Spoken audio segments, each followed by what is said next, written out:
na kayo sa larangan ng musika sa industriyang ito, handa na ba kayo tumanggap ng mga kritisismo, pagkukumpara, bashing mula sa netizens? At paano niyo ito tatanggapin? Ulit, handa na ba kayong tumanggap ng mga criticism, pagkukumpare sa ibang singers, and pagbabash mula sa mga netizens? Alam niyo na hindi maiiwasan, lalo na interview. And paano niyo ito tatanggapin? We'll start from Nico. Siguro sa akin po, okay naman po sa akin, hindi ko po siya dinadamdam. And in a way, meron din po mga nakukuha ng lessons doon. In a way po, kasi may mga small details po siguro na may mga sinasabi sila na mapapansin ko po sa sarili ko. Ay, oo nga, ba't ko ginagawa ito? So, iibahin ko po yun. Pero in terms naman po sa parang masakit sa damdamin, hindi naman po ako ganun. Parang siguro sa akin na lang po is, bahala kayo dyan. Bahala kayo dyan, mamash kayo, wala akong nagawa dyan. Pero okay lang po sa akin. Hindi ko po siya inadamdam. Inaano ko po siya, ginagawa ko po siya ng lessons. Kumukuha po ako ng mga small details kung paano po ako mas maging better. So, yun po. To improve better, yeah. Kyle? Siguro po, advantage ko na lang din po siguro na nagla-livestream ako. So, nahasa ako sa mga, hindi ko naman masasabi perfect kasi live streaming eh. Like, there's a basher, there's always a basher. There's always, yung mga opinion yung bawat tao. Siguro doon nahasa na ako. Naniniwala din po ako na yung mga opinion naman nila, constructive criticism lang naman. Kung iti-take mo siya na gano'n, like, may matututunan ka sa kanila eh. Like, it's a lesson na dapat mong matutunan at i-improve yung sarili mo. Dapat hindi tayo tumatanggi sa mga constructive criticism kasi it will help you to improve and grow more as a person and as an artist.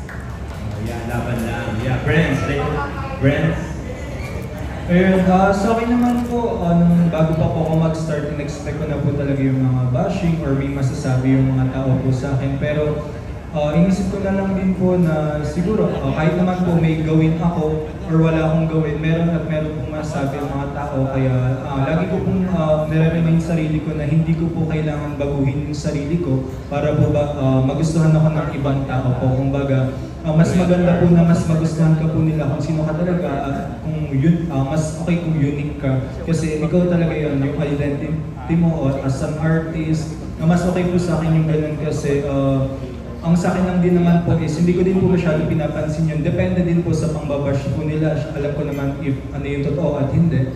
So, mas nakafocus lang po talaga din ako sa mga taong nagmamatter sa akin.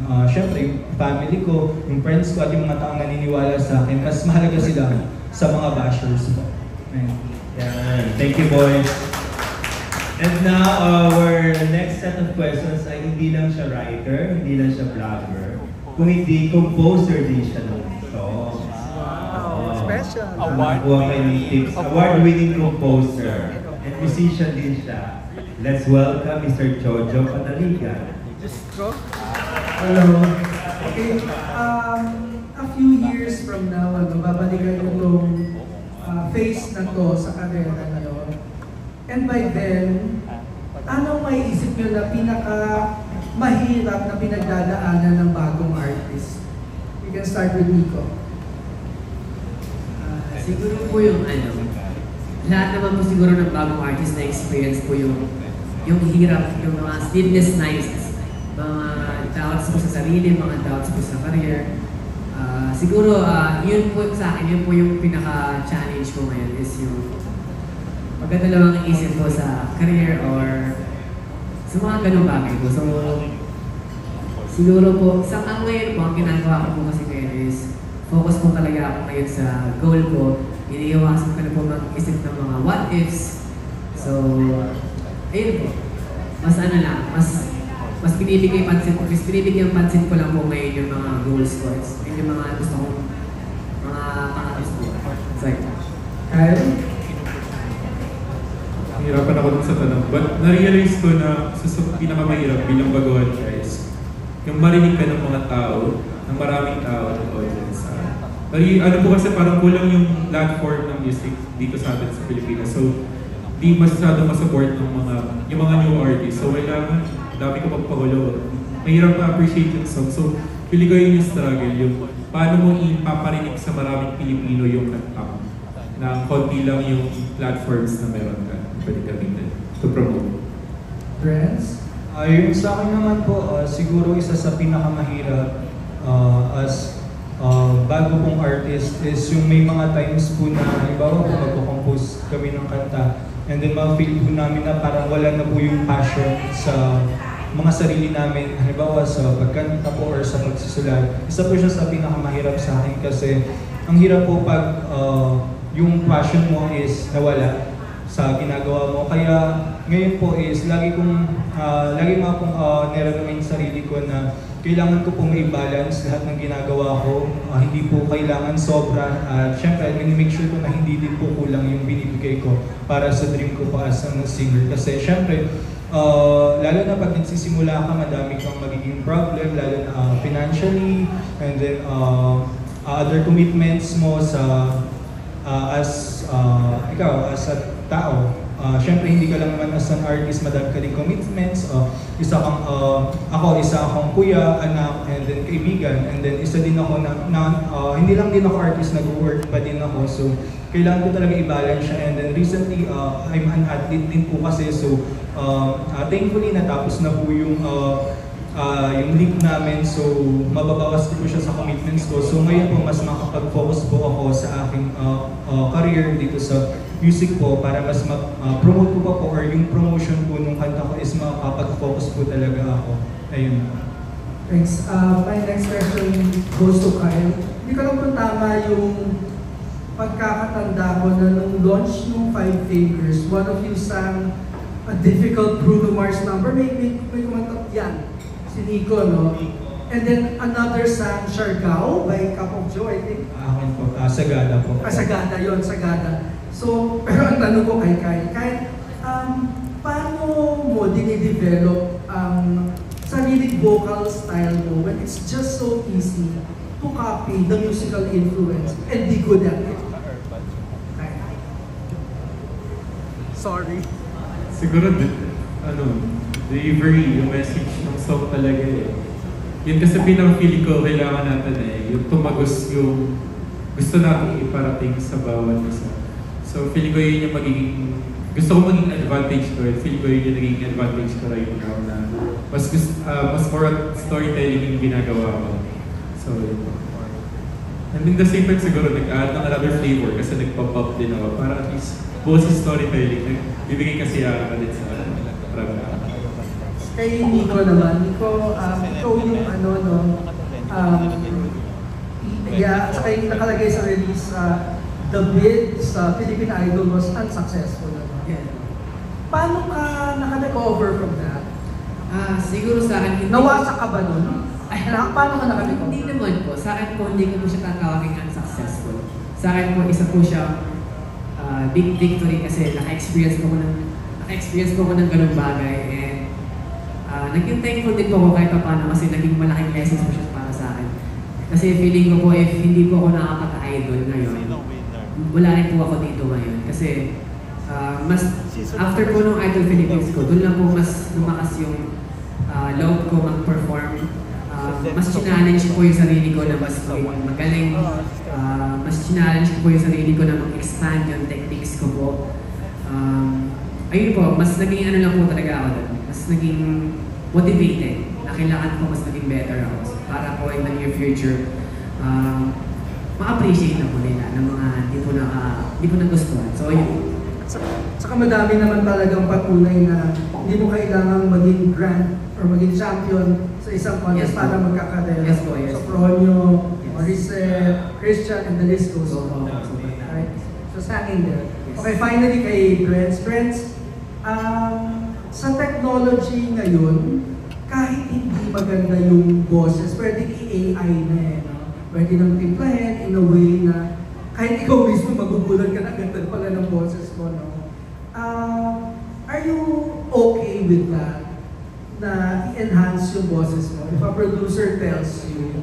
And ano ang tingin mo sa mga artists who uses AI? Who use AI? Sa akin naman po, sa mga gumagamit ng AI is wala naman po akong problem sa kanila.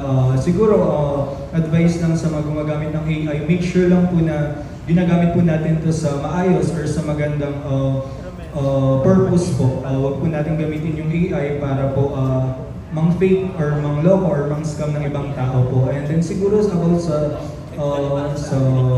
technology or sa pag-produce po ng producers sa mga target effects po ng pagkanta mo. Siguro sa akin, if ever ako po ay hindi po ako masyado agree po kasi mas maganda po na mas napapakita mo yung natural mong boses. Kasi syempre po, mas maganda po talaga if kung magkakanta ka po ng record and then live, is same lang din po. Although minsan talaga kailangan, sometimes it's not about maganda or pangit yung boses, pero the genre calls for it. Like sometimes kubad sa tenga, pag walang pag walang auto-tune or depende din po kasi sa genre po kasi talaga Kung ang genre mo po is medyo parang hindi po kailangan po talaga ng effects, ayun po, okay naman po ako dun. Pero since ako naman po ang genre ko po is R&B, so hindi ko naman po masyado kailangan ng sobrang daming effects. So ang kailangan ko po siguro is yung maayos na way ng pagkanta din po and kung paano ko po siya i-execute po yung mga runs and yun po as a singer po.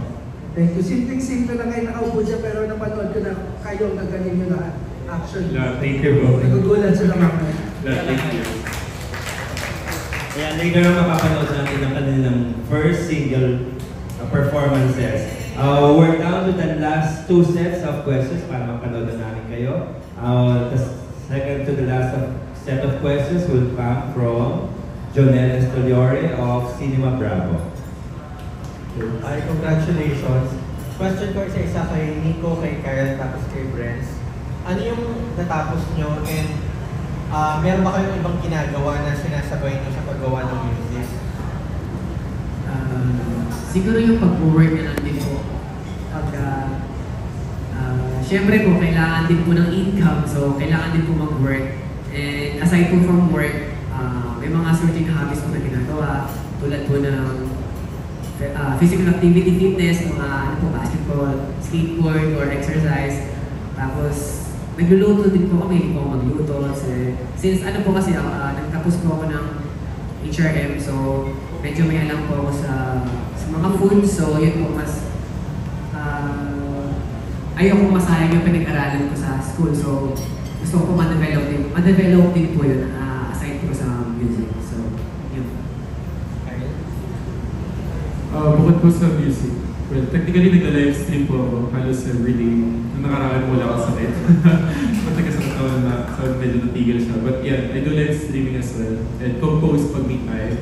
Tapos sumatan din po ako ng workshop sa Rolly Haligaw Training Production po. So yan, attend din po ng acting workshop para gusto ko din mag-try po commercial model, commercial acting. Ganun po. Sir, confirm ko lang po is, natanong nyo din po ba if ano po yung natapos as degree po? Ganun? Okay po. Sa akin po is, graduate po ako ng BS Development Management, major in Rural Development po. And then, ngayon po is, bukod po sa pagiging artist ko is, working din po ako. So, dati ko pong school nung college ako sa Cavite State University.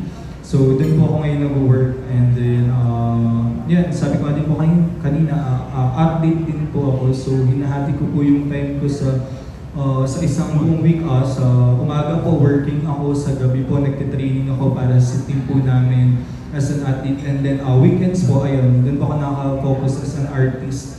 Ayun po, kaya sobrang halaga po sa akin na may balance ko po talaga yung time ko. Kasi kung hindi ko po siya may balance, for sure, yung isa po ay magiging kailangan ko i-give up po kung hindi ko po siya mababalance. Ayun po. Brand teacher ka? Hindi po. Sa office po ako. Ng school? Opo, sa office po ng school. Sa ano po ako, sa Office of the Vice President for Business and Resource Generation po. Okay po, thank you po. And for my last question, dun sa isa-isa niyong kanta, anong line dun yung pinaka tumatatak sa inyo na you live by, and pwede niyo bang isample yung line na yun? Kahit one line lang. Doon sa single niyo, tapos sa Anong part? siguro yung sa chorus na lang po, yung hindi ko alam paano kita bibitawan ng dahan-dahan. Paano ba makalimot ang biglaan? Kasi siguro po ang sinasabi po doon is, naturally, ang moving on po is dahan-dahan po talaga. Pero at some point, kung pwede lang po talaga, if pwede pa biglaan. Kasi para matapos na yung sakit na nararamdaman. So, Nagtayin nyo daw isang line. Hindi ko alam kung paano kita bibitawan ng dahan-dahan. yan, yun. Sa akin po yung yung dulo ng part 1 na yung pangakong di hahayaan na ako yung muling masaktan. Pangakong di hahayaan na muling masaktan. Bakit, Kyle? Bakit? Bakit? Bakit po yun? Bakit yun? Kasi, again po, yung message po kasi it's about loving yourself more, like kahit bukod sa ibang mga tao. So, feeling ko yun yung pangako mo sa sarili mo na hindi mo nahahayaan hindi na maloko ka, nasaktan ka niya ulit. So, parang it's about loving yourself more. Brennan? Yung sa akin naman po is isa sa pinaka-nagustuhan ko, lalo nung kinocompose ko pa lang po, is yung line na tanong noon, sagot ngayon. Yun po talaga yung pinaka-gusto ko po dun sa lyrics ko po. Yun po yung tanong noon, sagot ngayon, nag-aalinlangan ngunit tumating ka.